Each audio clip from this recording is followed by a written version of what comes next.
Hey guys, what's up? This is Andrew Carlson. I'm a professional off-road racer and a Red Bull athlete. I'm from Elk River, Minnesota, and I grew up going to FCA at Elk River High School.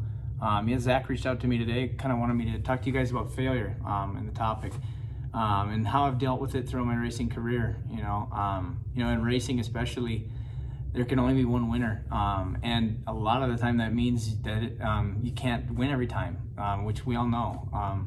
But dealing with that failure and loss is, in my opinion, more important than how you even deal with a win.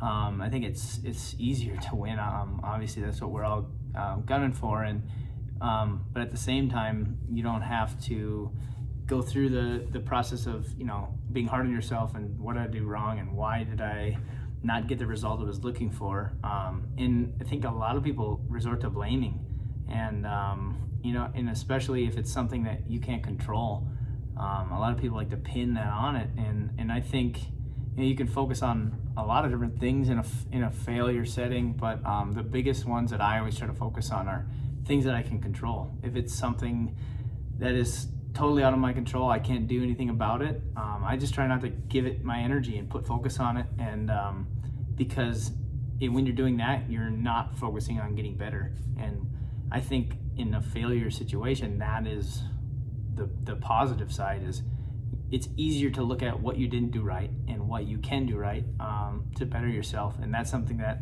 the person that won or the team that won didn't always get the opportunity to do.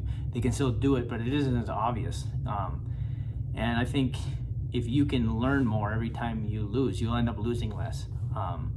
Just because as long as you're putting that to the test, you're only going to improve more every time. And I think from a Bible side of it, it's a book full of stories of it's not all winning, right? There's a lot of people that went through really tough stuff, and it isn't always a fairy tale ending, right? Like it's some, especially the disciples, like a lot of them end up getting murdered and stuff that you wouldn't end up thinking would happen, right? Like it's not your typical storyline. And I think that's why it's powerful. I think God uses the hard times, and in a sense, like it makes you a stronger person, and it puts perspective to life, right? Like if everything rides on a single basketball game or a football game or whatever, like you can lose sight of what life is about, and like how much more important it is to have a great value system versus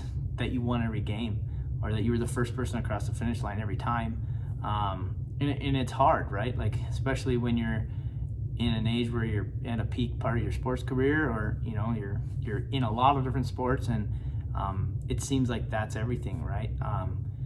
But at the same time, I think there's so many life lessons to be learned in sports, and I think it's a great tool, especially for people that are competitive. That's how I was growing up, and I think looking back, I always learned more when I lost, and it was way harder.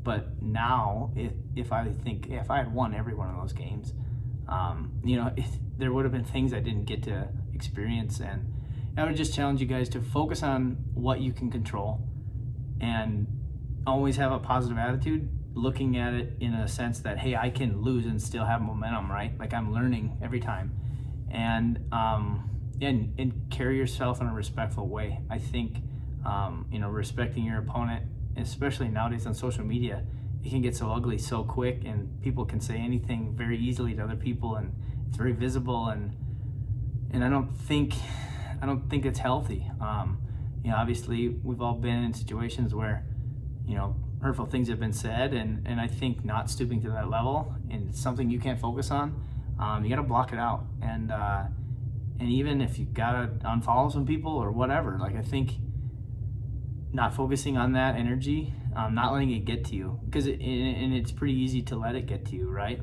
Like I've had several situations where I haven't done something I've been proud of, or something happened on the track and ended up taking somebody out or whatever, and it's so hard to not go on the page and look at the crash or look at the instance or whatever it is, especially at a higher level where it is televised and stuff like that, and people see it. I think owning up to your mistakes. If it's something you need to apologize for, do it.